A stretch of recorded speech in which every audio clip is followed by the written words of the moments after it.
This is definitely a bit more challenging than I thought it was gonna be, but are we gonna give up? No.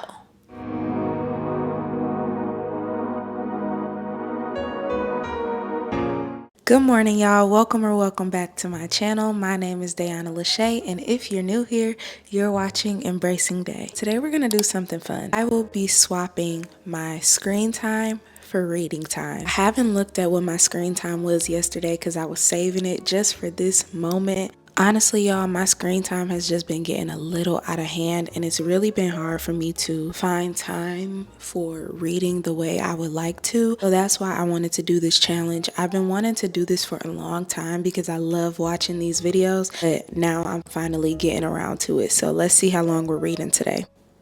Oh, no. No way, y'all. This is crazy. 12 hours? Well, I said I was gonna do it, so I guess we just gotta commit. Just to let y'all know, it is currently 6:45 in the morning because I figured this was gonna be a long day. And the one day I don't have any coffee. I went to the grocery store not too long ago, picked up some pods for my Keurig. Why did I accidentally buy decaf coffee? Like, who does that? Now I don't have any coffee. Well, I have some instant coffee, so I guess we're gonna just go with that. For some reason, it just don't be seeming like it hit the spot the same, but that's what we got. So we are gonna make some coffee, probably make a light breakfast, and get this reading going. Now, as far as what we're reading, today we're gonna start with The Bluest Eye by Toni Morrison. I've been trying to get through this book, but if you read Toni Morrison books, you know you have to sit with each sentence on the page. Literally, and I don't mean that as a bad thing. I'm pretty sure I'm gonna finish this within the first couple of hours or so. So after this, we'll decide what we're gonna be reading next. I'm not sure yet if I want to do all physical books or if I want to incorporate audiobooks and ebooks. And I'm just gonna start here, go with the flow, see where it takes us. But first, have to get some fuel, because if we're gonna be doing this for 12 hours, girl, yeah, gotta be pumped and ready to go. Yeah, hey, back again. You're wondering why I'm whispering. My boyfriend is still asleep. I'm trying to be considerate, y'all. Just bear with me. I'm curious to see if this will get me out of my reading slump. I haven't been in like a huge reading slump, but I would like to be reading more than I am. Like right now, I feel like I'd be reading just to, say I did it so I can make sure I'm staying on top of my reading. But I want to get back into the habit of enjoying it. For breakfast, I think I am going to do a parfait. Is that the best decision for the day we're about to have? Probably not, but that's what I have a taste for. This instant coffee is honestly disgusting. Right now, it's not about the taste. Let's get her done. Somehow, we are already off to a rough start. How does one spill coffee on themselves? Just sipping out the cup. All right, y'all, I am back. I have changed my clothes. I have everything I need. My parfait, Greek vanilla yogurt, strawberries, and granola. AirPods so we could set the mood, set the tone, get some jazz going, maybe like some coffee shop vibes. Our book, of course, and a pen to annotate. See, I got my cozy blanket. And lastly, the timer. If you haven't heard of The Bluest Eye, I'm going to quickly read the back for anybody that is interested in the book that I'm reading. I'm not the best at describing books or what books are about, so I would rather just tell you from what the book says. Pecola Breedlove, a young black girl, prays every day for beauty, mocked by other children for the dark skin, curly hair, and brown eyes that set her apart. She yearns for the blonde hair and blue eyes that she believes will allow her to finally fit in. Yet, as her dreams grow more fervent, her life slowly starts to disintegrate in the face of adversity and strife. A brilliant examination of our obsession with beauty and conformity, Toni Morrison's virtuous first novel asks powerful questions about race, class, and gender with the subtlety and grace that have always characterized her writing. So far, what I love about this book, and this is the second Toni Morrison book I have read. The first Toni Morrison book I read was Sula, and I absolutely loved it, which is what made me pick up The Bluest Eye. But something that I noticed about how Toni Morrison writes, the best way I can describe it is that she puts words to feelings in such a beautiful way. It makes you reflect on yourself, on the things you were taught, the things that you need to unlearn, the things that you need to process. Anyway, I'm gonna get ready to start the timer and I will check back in with you guys eventually. I don't know when. We just got to get this 12 hours going, because the longer I sit here and talk to y'all, the longer it's going to take me to get through. I know that some people do this challenge where like they start the timer, pause the timer every time they have to take a break from reading, and then some people like just let the timer go through and they just do it like that. I think, honestly, if I'm being honest, that's what I'm gonna do. I'm just gonna start the timer, read. When I have to take a break, I'm gonna take a break. I'm not gonna stop the timer. So let the games begin. You lead me to paradise.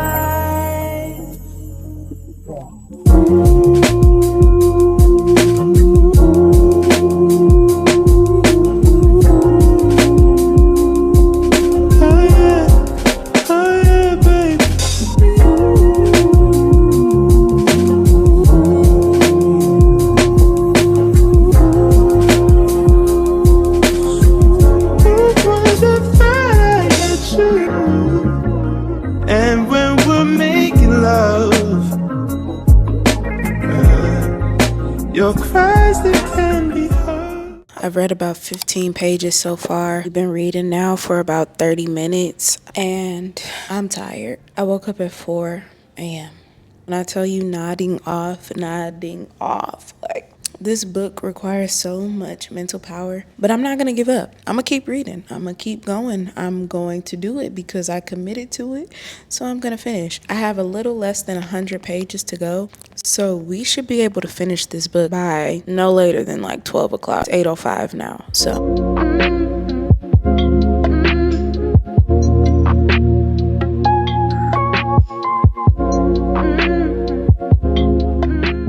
hey y'all, I'm back. It is currently 11:34 and we have finished The Bluest Eye. My goal was to finish by 12 and we finished 30 minutes early. Really happy about that because I'm ready to move on to the next book. Not that this book was not good, but I definitely think I'm going to have to read this book again at some point just so that I can like really digest some of the themes. I don't know, maybe I should not have read this book during this challenge because you really have to take your time with Toni Morrison books to digest what she's trying to say sometimes. Child, I fell asleep at least 2 to 3 times during those first 4 hours? 4 or 5 hours? During those first couple hours, girl, I was knocked for like 15 minutes straight. So this is definitely a bit more challenging than I thought it was going to be. But are we going to give up? No.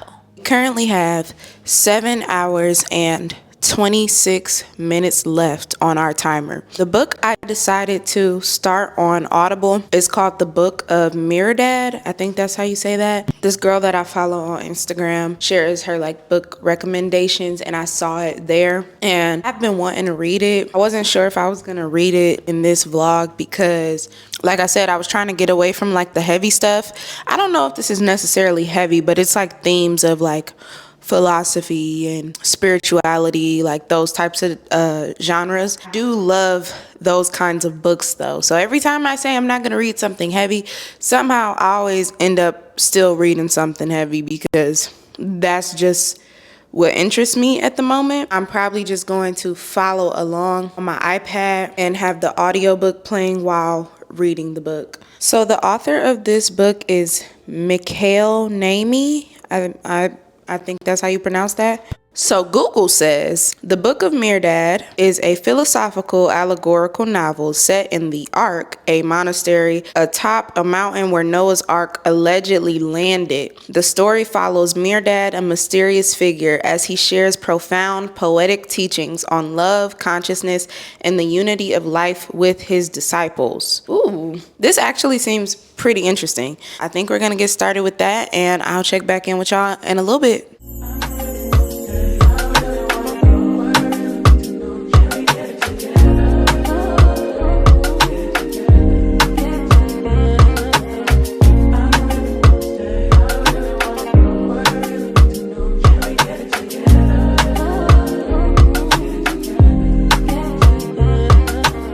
Okay, y'all, so I think I need to take like a 15-minute nap or something because I'm literally like falling asleep. And I need to find my place because I'm way off with the audiobook because I done dozed off and didn't even realize it. I'm sorry if I'm breaking the rules. I'm sorry.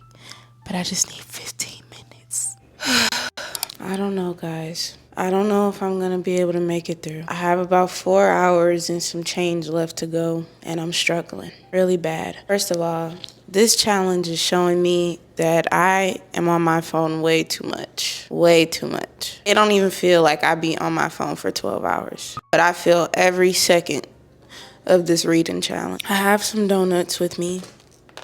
Hopefully this will help. All right, girl, we have made it to the end, at least the end of what I plan on doing today. I technically have 2 hours and 58 minutes left, but I have reached my wit's end. I really did try to keep pushing for y'all. I did my best, and I'm proud of what I got done. And technically, I found a loophole, okay? Let me tell y'all what my loophole was. Sometimes I be wondering if the screen time be lying, but I ain't gonna read too much into that. I went to the categories on my screen time and I only spent 3 hours and 48 minutes on social apps, like social media. So because of that, I feel like I did what I was supposed to do. My intention behind this was to spend less time on the social apps, and that's what I did. I have only spent 23 minutes on social apps today because of all the reading that I did. So I think we did pretty good. Will I try this challenge again? Possibly. Next time I will be more prepared with a whole lot of caffeine. It's starting to feel like unproductive at this point. It's like I'm reading the words on the page, but now they're no longer downloading into my brain because I'm tapped out. I say that this was a win in my book. Maybe I'm making excuses for myself, but hey, who knows?